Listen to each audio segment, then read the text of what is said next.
bagus bacaannya atau orang yang paling banyak hafalan Al-Qur'annya bisa dijadikan salah satu pemimpin.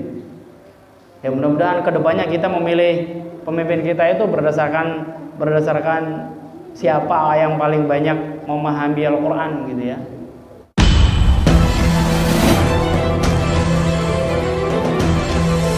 Kita sehari-hari kepada guru kita kami persilakan dengan segala hormat.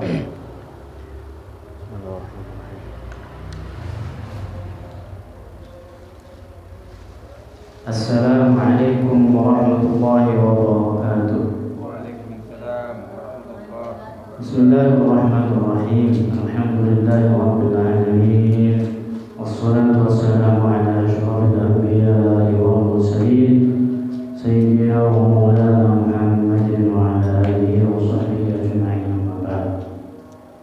Tak bosan-bosannya kita panjatkan puji syukur kepada Allah Subhanahu wa taala dan berkata alhamdulillahirabbil alamin atas segala nikmat yang diberikan kepada kita semua, baik nikmat iman, nikmat Islam, nikmat ihsan, nikmat kesehatan, nikmat kesehatan, juga nikmat kekuatan, sehingga pada saat ini kita bisa berkumpul bersama di tempat yang mulia dan khair.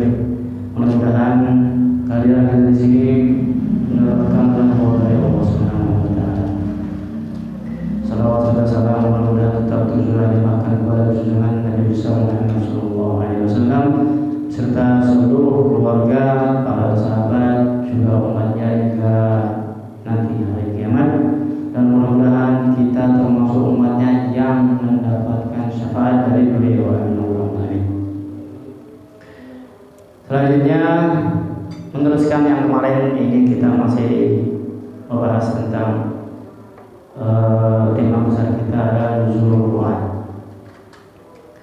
Al-Quran datangnya dari Zat yang Maha Mulia, Allah Subhanahu wa taala. Tentu segala sesuatu yang berhubungan dengannya akan menjadi mulia. Bahkan makhluk yang mengantarkannya pun juga menjadi mulia. Kita tahu yang mengantarkan Al-Quran adalah malaikat Jibril. Malaikat Jibril menjadi mulia.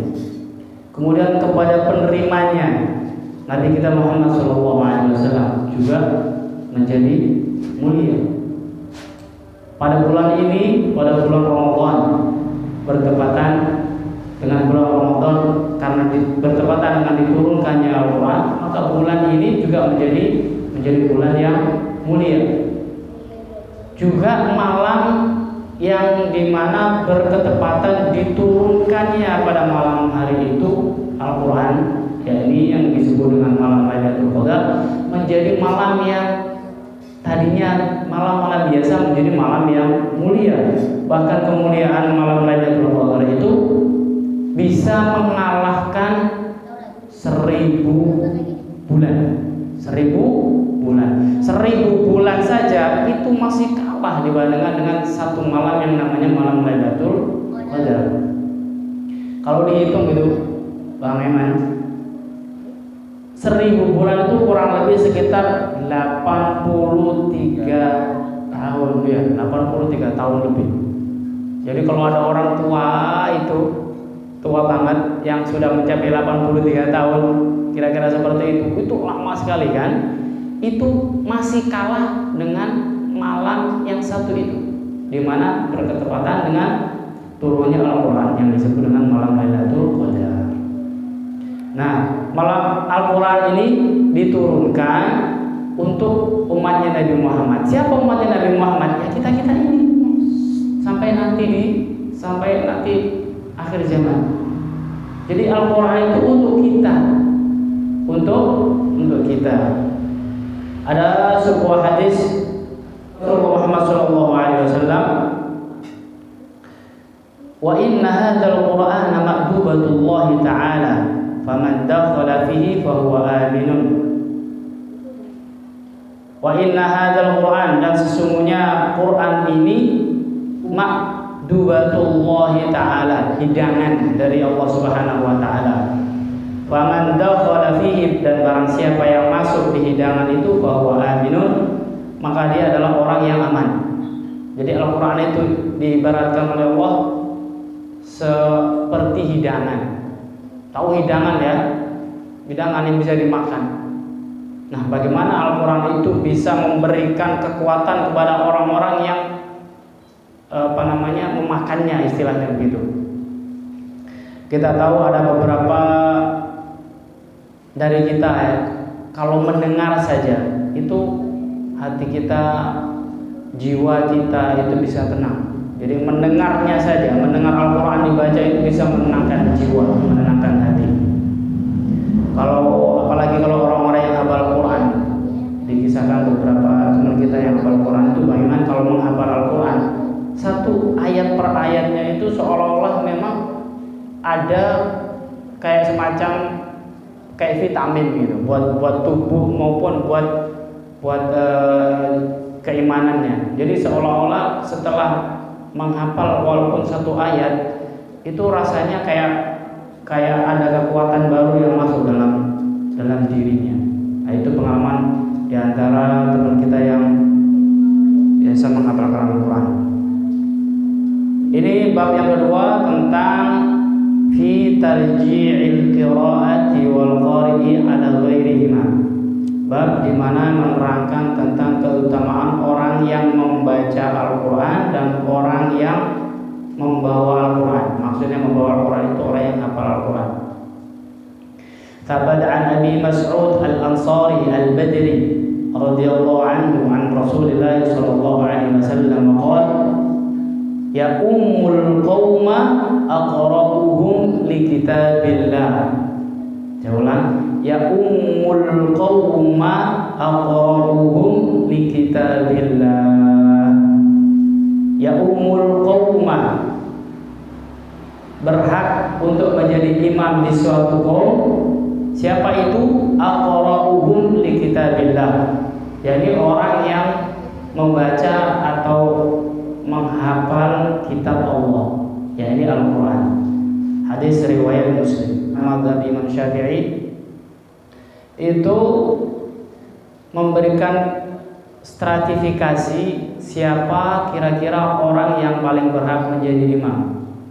Nah, itu kita pernah bahas dulu, tapi ada baiknya kita untuk mengingat kembali. Man lahu haqqut taqaddum fil imamah. Siapa kira-kira orang yang berhak untuk menjadi imam? Yang pertama, ini ya, prinsip yang pertama seperti ini. Yuqaddamu nadban fil imamati al-wali bi mahalli wilayatihi. Jadi orang yang pertama kali nadban di sini diutamakan ya, diutamakan yang menjadi imam itu adalah penguasa setempat. Al-wali bi mahalli wilayatihi, penguasa setempat. Itu yang diutamakan untuk menjadi imam. Tsummal imam ratib. Kemudian imam ratib. Imam ratib pengertiannya alladzi mil hakim, yang ditunjuk dari hakim fi ghairi wujudil wali, jika tidak ada walinya. Jadi ketika yang pertama adalah wali, yang penguasa setempat. Jika penguasa tempat itu tidak ada, maka dia menunjuk salah satu orang. Ya, disitulah orang itu yang namanya imam ratib. Ya, kalau di sini imam-imam ratib itu yang biasa. Siapa namanya itu?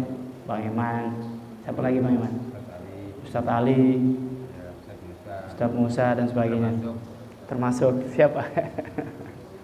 Saya termasuk ya? Ya, alhamdulillah, insyaallah. Ini yang diutamakan ya, yang diutamakan. Kemudian yang ketiga, urutan yang ketiga adalah tsummas sakinu bihaqqin. Yang ketiga, orang yang tinggal di situ in kana ahlan laha. Orang yang istilahnya tinggal di situ dengan hak. Contohnya begini, di sebuah tempat itu ada pemiliknya, ada orang yang tinggal di situ, maka orang itulah yang berhak menjadi imam. Itu urutan yang ketiga. Fa illam yakun fihin min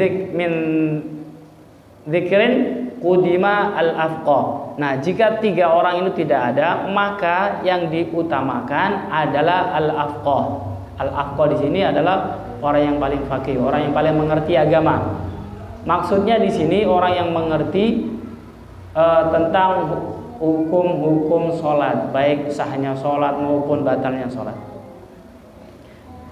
Jadi orang yang didahulukan menjadi imam adalah mereka al-afqah, orang yang paling faqih di antara mereka, di antara kaum tersebut. Kemudian yang berikutnya fal aqra, bagus bacaannya atau orang yang paling banyak hafalan Al-Qur'annya. Nah, di sini berhubungan dengan tema kita bahwa orang yang banyak menghafal Al-Qur'an itu bisa dijadikan salah satu pemimpin. Ya, mudah-mudahan kedepannya kita memilih pemimpin kita itu berdasarkan siapa yang paling banyak memahami Al-Qur'an gitu ya. Jadi siapa yang paling banyak memahami Al-Qur'an, yang paling bagus memahami Al-Qur'an. Dahulu hijrahnya. Setelah itu fal asannu fil Islam. Urutan berikutnya adalah orang yang paling dulu masuk Islamnya. Baru setelah itu fal afdal nasaban. Mereka yang atau orang yang paling afdal nasabnya, paling bagus nasabnya. Ya, kalau di kalangan kita itu para habaib lah. Itu diutamakan, didahulukan. Berikutnya fal ahsanu sayratan. Yang urutan berikutnya itu yang paling bagus suluknya. Sayratan itu kehidupannya. Maksudnya akhlaknya bagus, perangainya bagus, ya. Kemudian fal andhafu thauban. Fal andhafu thauban, ya, ini yang paling bagus bajunya, paling bersih maksudnya. Paling bersih bajunya. Itu juga jadi kriteria untuk menjadi imam.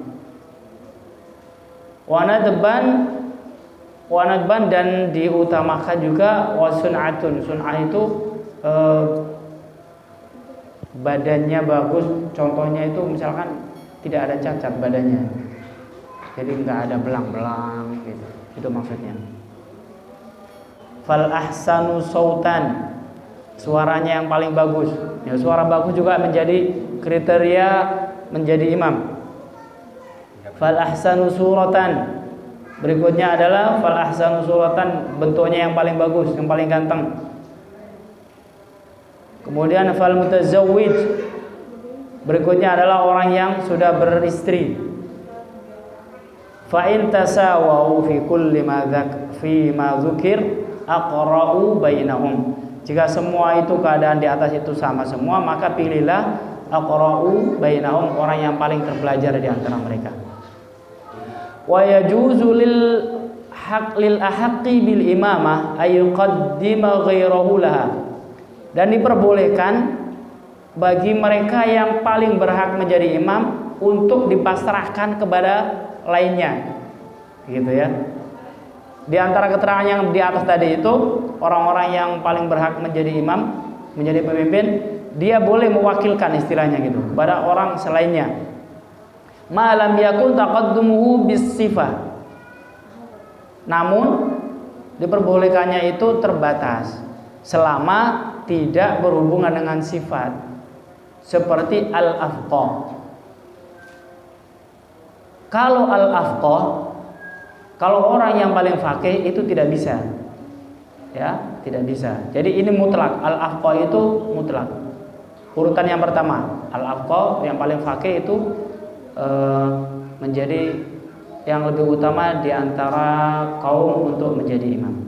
Hadis berikutnya, wa an Ibnu Abbas radhiyallahu anhu maqala kana al-qurra wa ashab majlis Umar radhiyallahu anhu wa musyawaratihi kuhulan kanu aw syubbanan, rawahul Bukhari fi sahihih. Dalam hadis yang diriwayatkan oleh Ibnu Abbas bahwa di zaman Umar, di zaman Khalifah Umar radhiyallahu an, beliau itu punya majelis, ya semacam kayak penasehat, dewan penasehat. itu diambilkan dari orang-orang yang memang mengerti tentang Al-Quran, baik itu usianya sudah tua maupun usianya masih muda. Mereka dijadikan penasihat di pemerintahnya Khalifah Umar radhiyallahu anhu. Wa sayati fil babi ba'da hadza ahadits tadullu fi hadzal bab. Wa'lam, ketahuilah annal madhab as-sahih, sesungguhnya madhab yang sahih, yang benar, al-mukhtar, yang terpilih, alladzi alaihi man yu'tamadu alaihi minal ulama, yang berpegang teguh kepada pendapat tersebut, yaitu anna qira'atul qur'ani afdalu minat tasbih wat tahlil wa ghairihima minal adhkar, bahwa Al-Quran itu menurut pendapat yang benar, menurut pendapat yang terpilih di kalangan para ulama, semua berpegang bahwa Al-Quran itu lebih utama dibandingkan dengan bacaan tasbih, tahlil, dan semacam keduanya dari berbagai zikir.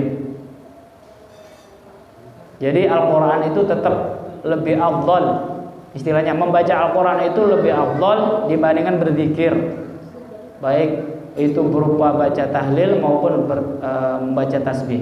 Tetap Al-Quran itu menjadi yang masih utama. Ya, demikian kultum kita hari ini. Insyaallah kita berjumpa lagi esok hari, insyaallah dengan tema yang lebih menarik.